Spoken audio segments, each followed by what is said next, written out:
السلام علیکم ورحمۃ اللہ وبرکاتہ۔ الحمد للہ رب العالمین والصلاة والسلام علی رسولہ الکریم، اما بعد۔ الحمد للہ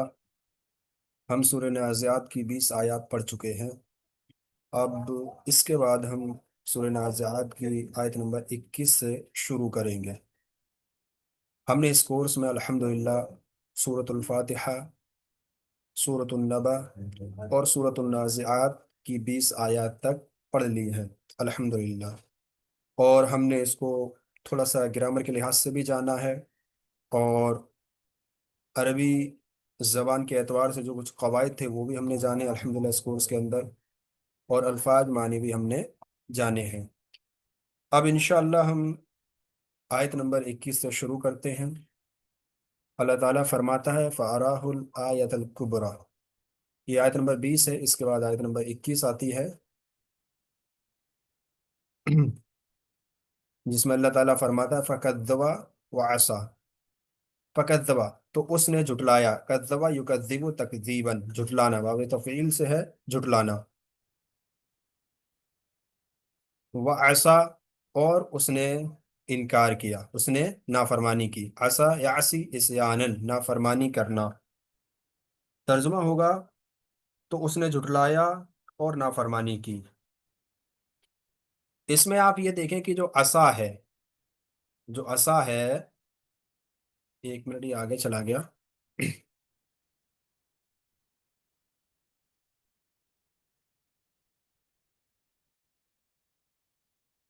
یہ جو عصا ہے یہاں پر، یہ کون سا اسم ہے؟ کوئی بتا سکتا ہے یہ کون سا اسم ہے؟ اس میں صحیح ہے، اس میں منقوص ہے، یا اس میں مقصور ہے؟ یہ کون سا ہے؟ تو یہ جو ہے موسا والا ہے، یعنی کہ جو الف آتا ہے اور اس کو ہم کہتے ہیں اس میں مقصور، اس کو ہم کیا کہتے ہیں؟ اس میں مقصور۔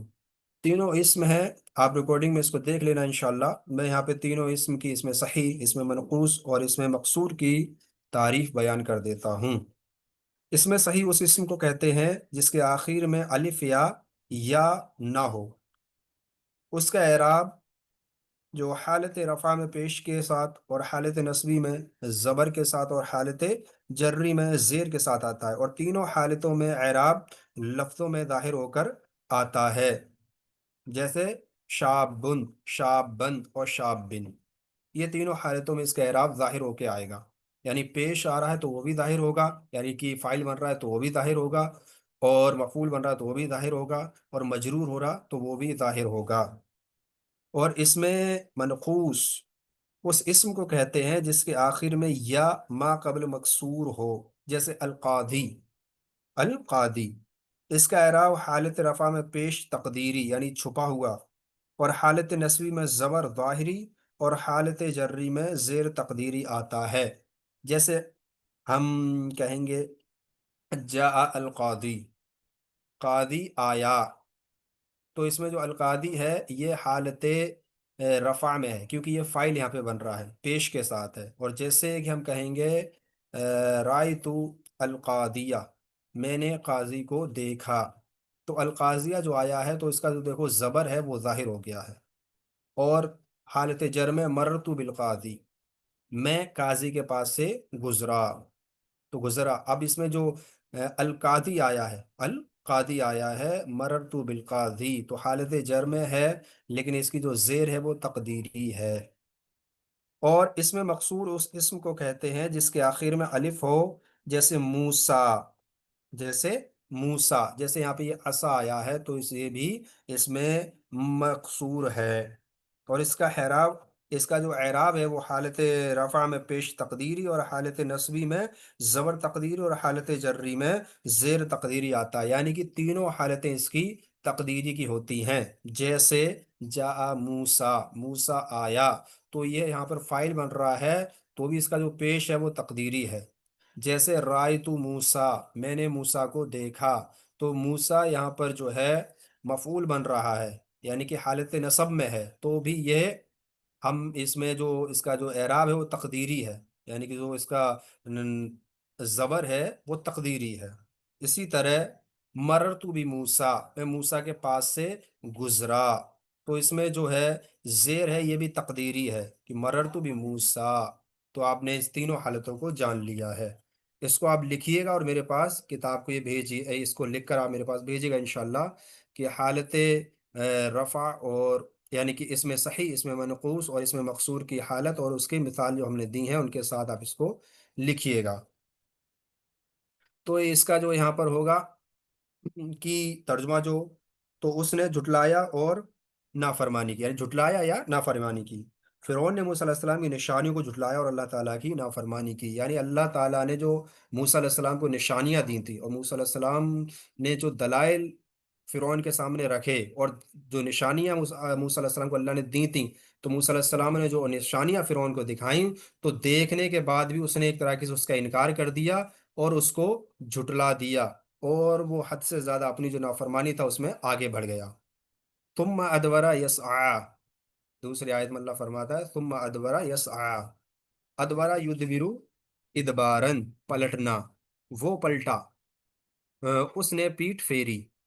یسعا وہ کوشش کرتا ہے، سعا یسعا سعین کوشش کرنا، کوشش کرنا، مطلب فرعون نے موسیٰ علیہ السلام کی جو دعوت ہے اس کو قبول کرنے سے انکار کر دیا جس سے وہ لے کر آئے تھے، یعنی موسیٰ علیہ السلام جو تھے وہ فرعون کے پاس جو اللہ رب العالمین کا پیغام لے کر آئے تھے، توحید کی جو دعوت لے کر آئے تھے، جو موسیٰ علیہ السلام نے فرعون کو دی تھی، تو اس نے اس کا انکار کر دیا اور اس کو قبول کرنے سے اس کو قبول نہیں کیا۔ اور جو موسیٰ علیہ السلام کو اللہ رب العالمین نے معجزات دیے تھے، تو ان معجزات کا بھی انکار کر دیا۔ فحشرا فنادا، فحشرا پس اس نے جمع کیا، فحشرا فنادا پس اس نے جمع کیا، حشرا اس نے جمع کیا، حشرا یحشرو حشرن جمع کرنا، یہ باب نصرہ سے نصرہ ینصرو، تو اس نے جمع کیا، فنادا پس اس نے پکارا، نادا ینادی مناداتن پکارنا، ترجمہ اس کا ہوگا پھر اس نے لوگوں کو جمع کیا، پس پکارا، مطلب فرعون نے دور دراز کے علاقوں سے بڑے بڑے جادوگروں کو انعام کے لالچ دے کر موسیٰ علیہ السلام کے مقابلے کے لیے جمع کیا، موسیٰ علیہ السلام کے مقابلے کے لیے جمع کیا، اور اپنے لاؤ لشکر کے ساتھ آپ کو شکست دینے کے لیے للکارا، یعنی موسیٰ علیہ السلام کو فرعون نے کیا کیا کہ اپنے لشکر کے ساتھ موسیٰ علیہ السلام کو للکارا کہ آپ آؤ اور ہم سے مقابلہ کرو، اور پتہ چلے گا کہ آپ صحیح ہو یا ہم صحیح ہے، پتہ چلے گا آپ جو دلائل جو معجزات لے کر آئے ہیں وہ صحیح ہے یا فرعون جو دلائل دے رہا وہ صحیح ہے۔ تو اس نے اس لیے موسیٰ علیہ السلام کو للکارا تھا، اور اس نے کیا کہا تھا؟ فقال انا ربکم الاعلی، انا ربکم الاعلی، ربکم تمہارا رب، الاعلی بلند بڑا، ترجمہ کیا ہوگا؟ اور تو کہا میں تمہارا سب سے بڑا رب ہوں، میں تمہارا سب سے بڑا رب ہوں، یہ کس نے کہا؟ یہ فرعون نے کہا، اور کن سے کہا؟ جو فرعون کے حواری تھے، جو لوگ تھے، ان سے اس نے کہا کہ میں تمہارا سب سے بڑا رب ہوں۔ تو یہ بدبخت نے سب سے پہلے یہ دعویٰ کیا تھا، جیسے کہ ہم نے بتایا تھا پہلے ہی، اور آگے اللہ رب العالمین فرماتا فَأَخَذَهُ اللَّهُ نَكَالَ الْآخِرَةِ وَالْأُولَى، فَأَخَذَهُ پس اس نے پکڑا اس کو، اخذا یأخذ اخذن پکڑنا،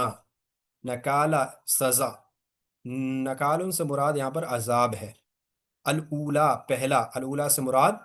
دنیا ہے، الاولا سے مراد دنیا ہے، ترجمہ تو پکڑ لیا اس کو اللہ نے دنیا اور آخرت کے عذاب میں، دنیا اور آخرت کے عذاب میں۔ فرعون کو اللہ تعالیٰ نے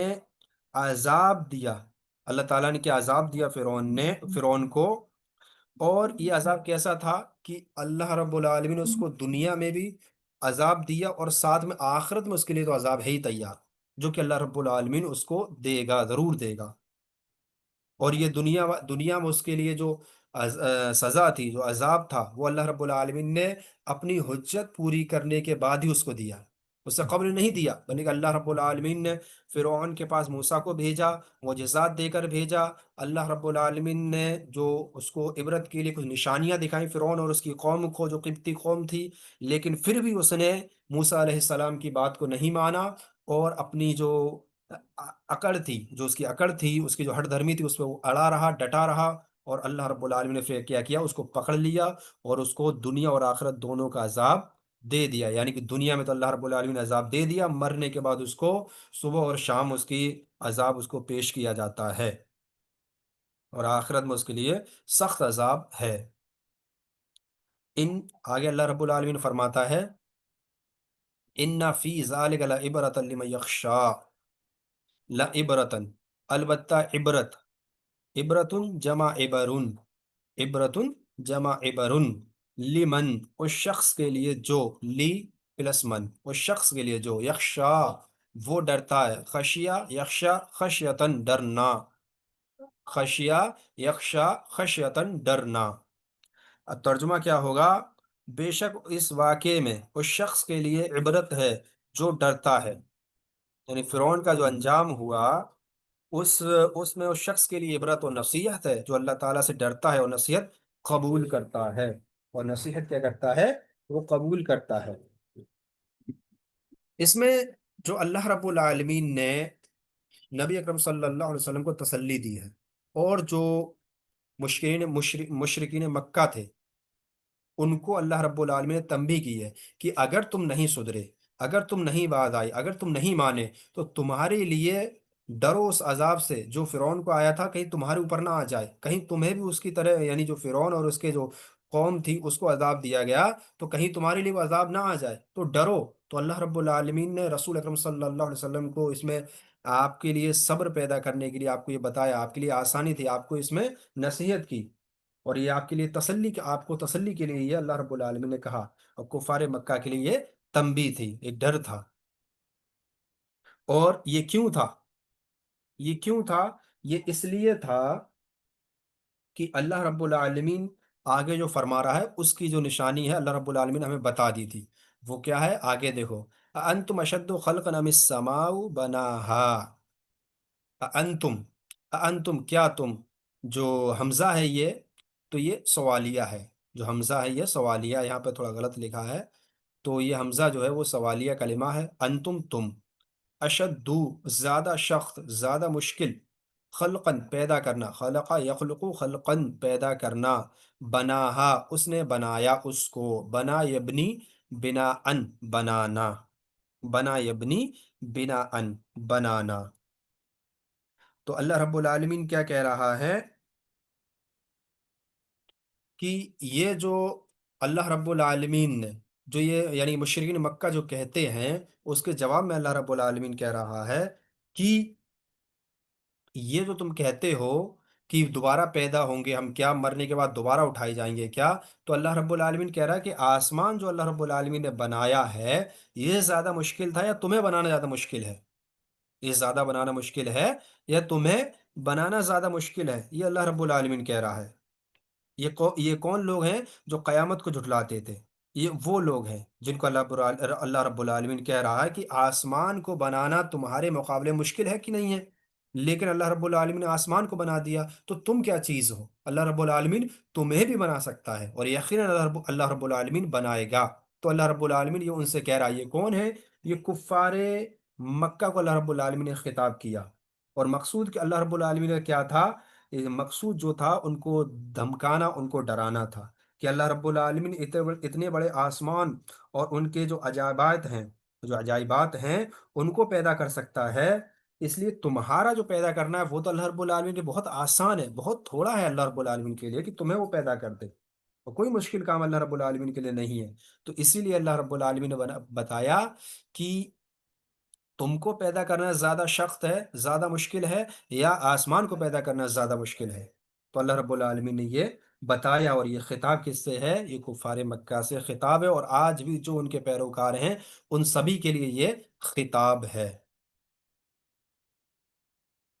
آگے اللہ رب العالمین فرماتا ہے، رفع سمکہا فسواہا،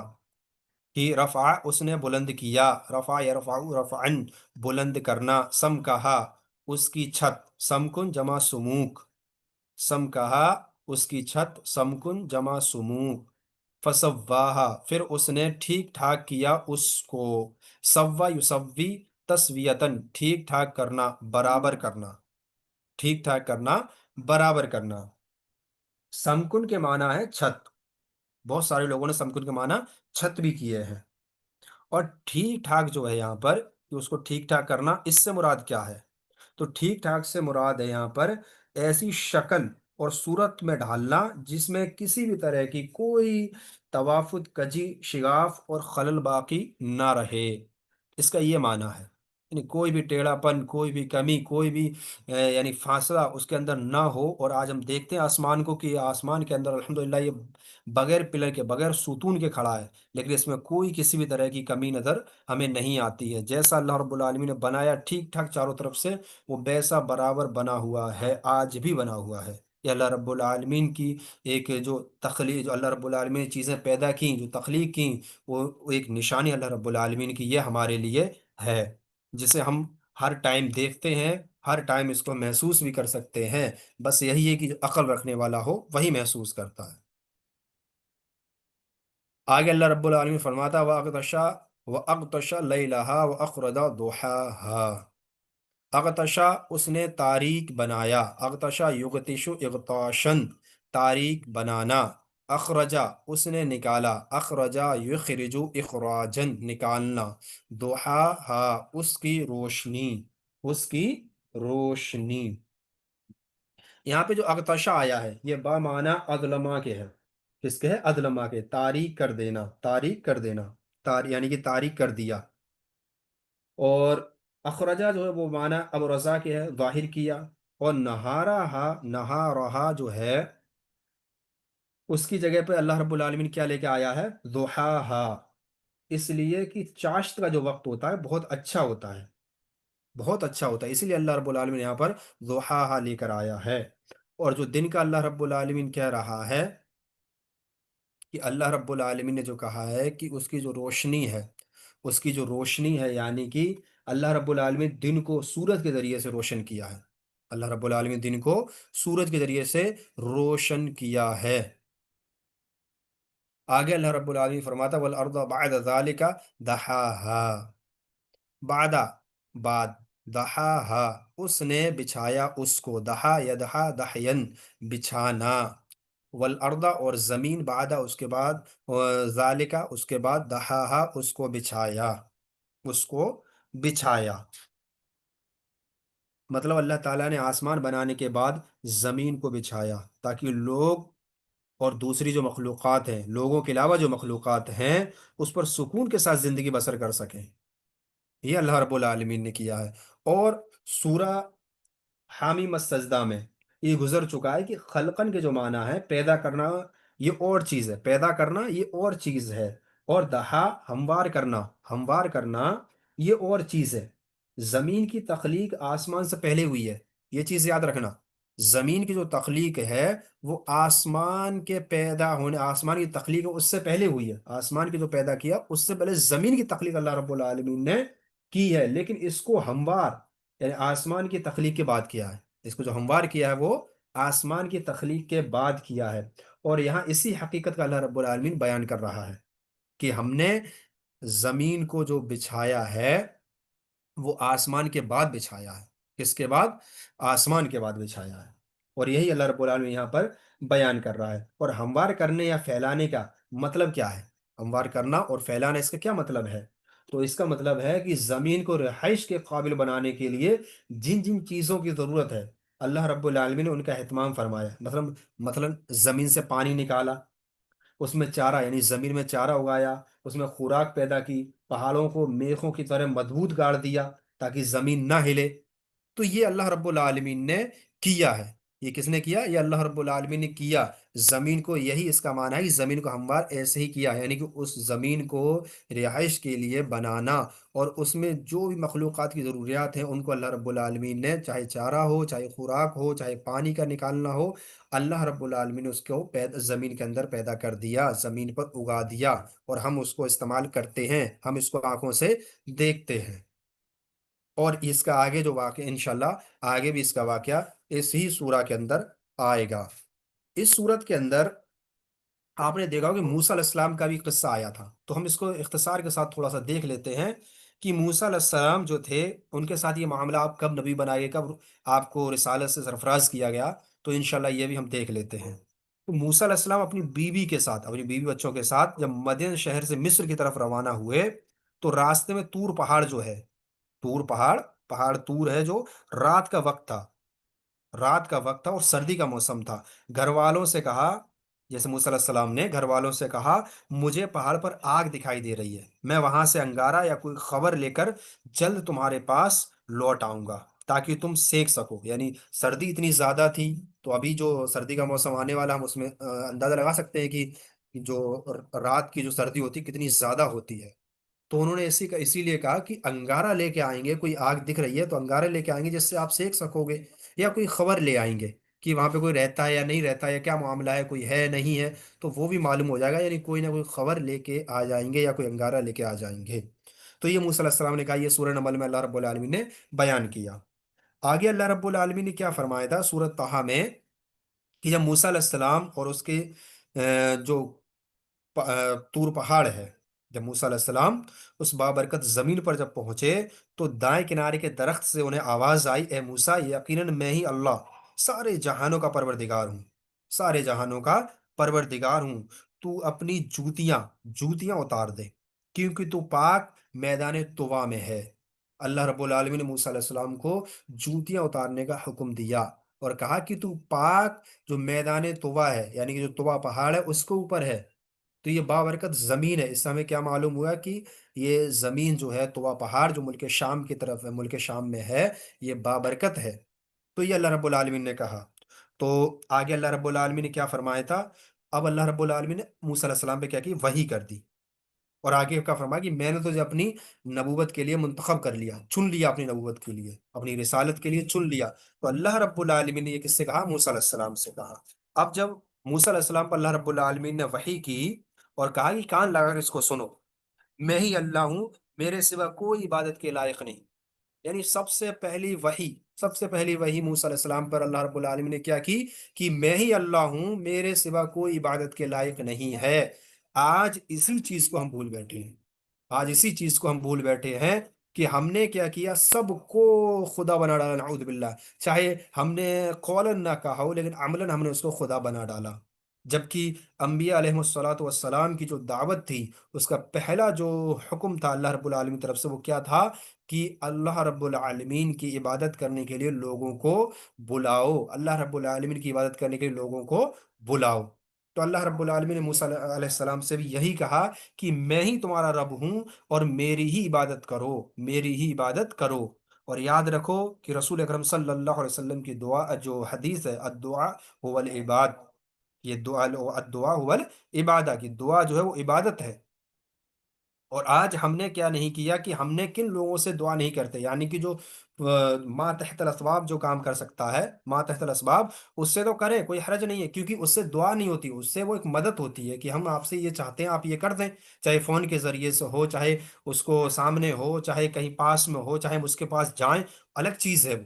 لیکن اگر کوئی زندہ ہے اور نہ تو ہمارے پاس کوئی فون کا کانٹیکٹ ہے، نہ ہمارے پاس اور کوئی ذرائع ہیں جس کے ذریعے سے وہ ہماری بات سن سکتا ہے، اور ہم پھر بھی اس کو پکار رہے ہیں، پھر بھی ہم اس کو پکار رہے ہیں، تو سمجھو یہ شرک کے اندر شامل ہو جائے گا، یہ شرک کے اندر شامل ہو جائے گا۔ اور ہمارا یہ عقیدہ، یعنی پکارتے وقت یہ عقیدہ ہونا، عقیدہ اگر ہمارا یہ ہے، نیت ہماری یہ ہے کہ وہ ہماری پکار سن بھی رہا ہے، اور ہم جو اس سے مدد چاہیں گے وہ ہماری مدد کر بھی دے گا، گرچہ ہمارے پاس فون سے اس کا کانٹیکٹ نہیں ہے، گرچہ کوئی ذرائع ہم نے اختیار نہیں کیے، جو دنیاوی ذرائع ہیں ان کو اختیار نہیں کیا، پھر بھی ہم اس کو پکار رہے ہیں، اور پھر بھی ہم اس سے کانٹیکٹ کر رہے ہیں، اور پھر بھی ہم یہ اس سے یہ امید کر رہے ہیں اپنے دل میں، یہ یعنی کہ نیت کر رہے ہیں کہ وہ ہماری سن لے گا اور ہماری مدد کر دے گا، تو یہ شرک میں شامل کرنے والا یہ عمل ہے، یعنی بندے کو یہ شرک کرنے پر ابھارتا ہے، اور بلکہ یہ شرک ہے، اور بندہ جب یہ کرتا ہے تو بندہ شرک کر لیتا ہے۔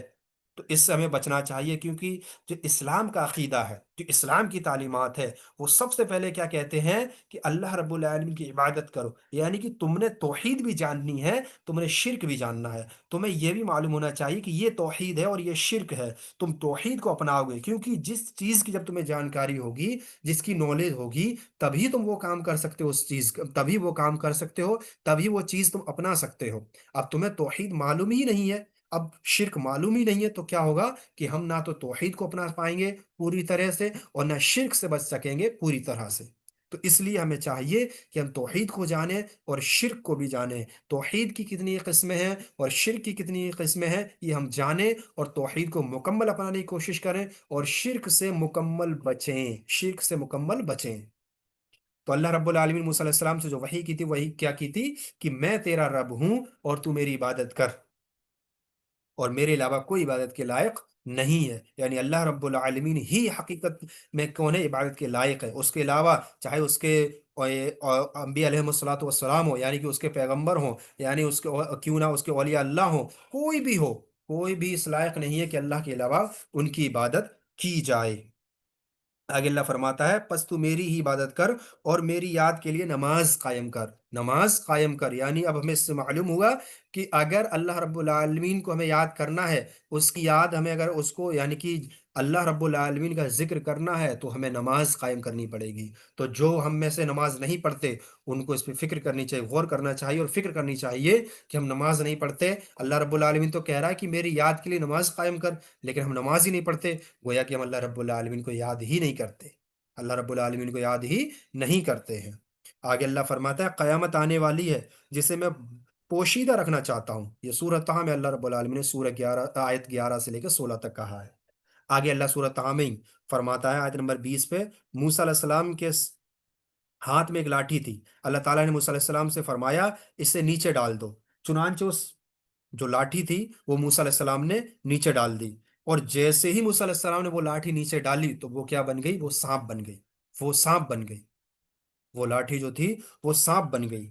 اور اللہ رب العالمین نے یہ آپ کو معجزہ دیا تھا موسیٰ علیہ السلام کو، ایک دیا تھا ہاتھ کا اور ایک دیا تھا لاٹھی کا، اب ہاتھ کا آگے آ رہا ہے۔